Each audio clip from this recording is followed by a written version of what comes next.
tener entonces un fin de semana lindo. Hermoso. Que nos viene bien luego de otro fin de semana, de una semana muy nublada, lluvias, así que vamos a tratar de disfrutarlo. Nos vamos a volver a meter en la política de la Argentina y para eso vamos a hablar con Ignacio Zuleta, analista político, porque mencionábamos al principio del programa con Jorgelina Vidal que se estuvo hablando en la Casa Rosada la posibilidad de suspender o no las primarias abiertas, simultáneas, obligatorias para este año a causa de la pandemia, y lo que empezamos a ver es que ya se empieza a hablar de qué es lo que va a ser este 2021, qué es lo que va a pasar. El gobierno va a tener su primer test electoral, elecciones de medio término, y también la oposición tiene que acomodarse. De todo eso vamos a hablar con Ignacio Zuleta. Muy buenos días, Ignacio. ¿Cómo se ve el panorama para este 2021 en término político? Bueno, como todo el mundo, es un sistema político, un proceso político teñido por dificultades que en la Argentina son económicas por un lado, por las situaciones que todos conocemos, que vienen ya desde hace 2 o 3 años, o 2 o 3 décadas, o 2 o 3 siglos, y después las circunstancias de estar bajo esta peste universal que ha paralizado la economía, ha destruido la economía y ha obligado a un replanteo general de las cosas, ¿no? ¿Qué es lo que tiene el gobierno para mostrar de cara a estas elecciones legislativas? ¿Cuáles podrían ser sus éxitos? Lograr que para cuando lleguen los argentinos a las urnas, por ejemplo, hay gran cantidad de vacunas, cómo pudo controlar la pandemia, por dónde pasarían los méritos que podría buscar el gobierno de cara a estas elecciones. Las fuerzas que compiten en las elecciones en la Argentina están sujetas a condiciones casi permanentes del sistema político. Una de ellas es que las grandes tendencias del voto no cambian nunca. No cambian ni con los candidatos, ni con los programas de gobierno. La Argentina tiene una base histórica del voto, que es alrededor del 40% del voto no peronista, y el resto el voto peronista independiente, que puede fluctuar, pero no va a modificar sustancialmente el resultado. O sea, el 40-41% de puntos por el cambio del año 2019 es el 38% de Angelos en 1989 contra Menem. O sea, eso no se ha modificado. ¿Qué es lo que puede modificar un resultado electoral? Si alguno de estos dos grandes bloques de voto peronista y no peronista se dividen o van juntos. Cuando el peronismo va unido, es difícil que el no peronismo le gane. Cuando el no peronismo va a una elección unido contra un peronismo dividido, le ha ganado ya 3 veces en los últimos 30 años. Le ganó con Alfonsín, le ganó con De la Rúa y le ganó con Macri. O sea que te diría que es una ilusión de las fuerzas políticas de creer que por la gestión de gobierno o porque le vaya demasiado mal o demasiado bien, va a cambiar el resultado electoral. El gobierno de Macri fue una elección presidencial en 2019 con una economía hecha tiras, que no daba resultados a nadie, ni al gobierno ni al conjunto de la sociedad. Y sin embargo, sacó más votos en 2017 y en 2015. Lo votaron en la sociedad, el voto no peronista apoyó esa fuerza pese a la economía. Y yo creo que al peronismo, mientras se mantenga unido, tiene una chance buena y competitiva de ir a las elecciones. O sea, no creo que cambie. Ahora, que los gobiernos buscan mejorar su perfil, mejorar la gestión, yo que no tengo dudas de que lo hacen de buena fe, que de paso esperan ganar. Pero eso de creer que hay clientelismo, que regalar cosas, que salir en un helicóptero y tirar plata y que la gente lo recoja va a redundar el voto, es una ilusión.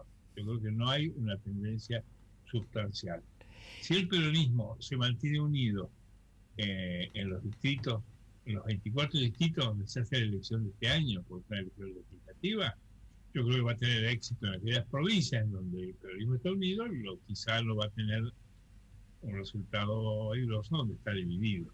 Pero eso yo no creo que haya sorpresa. ¿Y cómo está la convivencia dentro del peronismo, justamente, hablando, ya que lo señalás como un tema central para el oficialismo? ¿Cómo está la convivencia dentro del peronismo, que vemos que hoy en día el Frente de Todos tiene varias opiniones diversas? Por ahora vienen todos más o menos conviviendo, pero esa convivencia, ¿cuánto tiempo puede durar? No, yo creo que es un problema de agenda. En política, la unidad del peronismo, por ejemplo, está basada sobre la confianza en que tiene un futuro de permanecer en el poder hacia adelante. Cuando alguna de las fracciones, como ocurrió en 2009, cree que el peso de alguna de las tribus puede arrastrar al conjunto a un fracaso electoral, empiezan a aparecer las disidencias. En aquel momento apareció la disidencia de la Renovación de Massa, y vos fíjate que se perdieron varias elecciones legislativas que parecían imposibles de perder, como la del 2009, que llevaba en la lista a Scioli, a Kirchner y a Massa, y perdió con el Narváez, que era un debutante y un aficionado, que hoy no se sabe dónde está.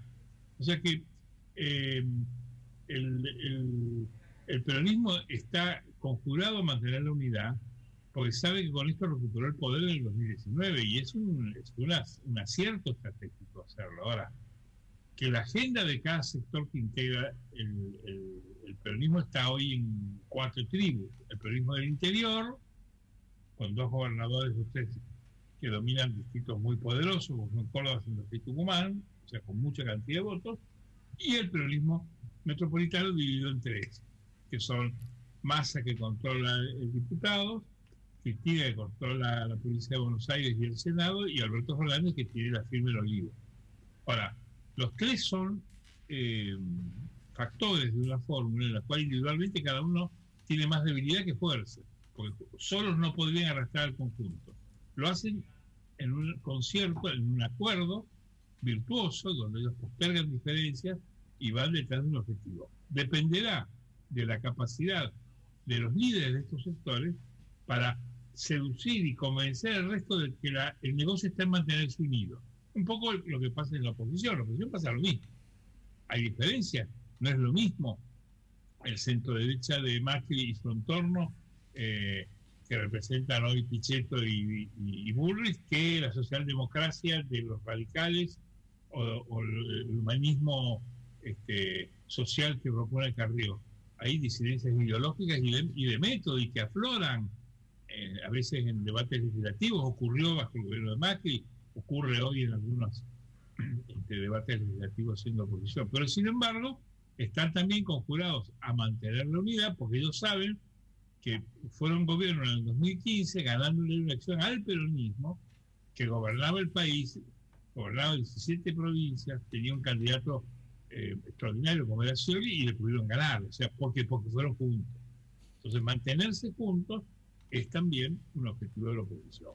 Bueno. Yo diría que lo electoral, aunque es muy entretenido para nosotros como periodistas de política, yo no le veo grandes sorpresas. Una elección difícil para la oposición porque entrega las bancas ganadas en una buena elección que fue la de 2017, donde sacaron un buen número de bancas, entonces manda al mercado, manda a remate una cantidad de bancas importante.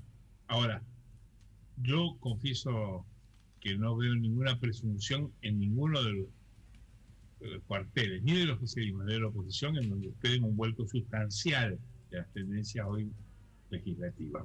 Seguirá habiendo la mayoría abrumadora en el Senado, y va a haber una primera minoría en diputados, donde al peronismo le cuesta dar el quórum y lograr votaciones airosas en temas difíciles. O sea, no va a cambiar sustancialmente.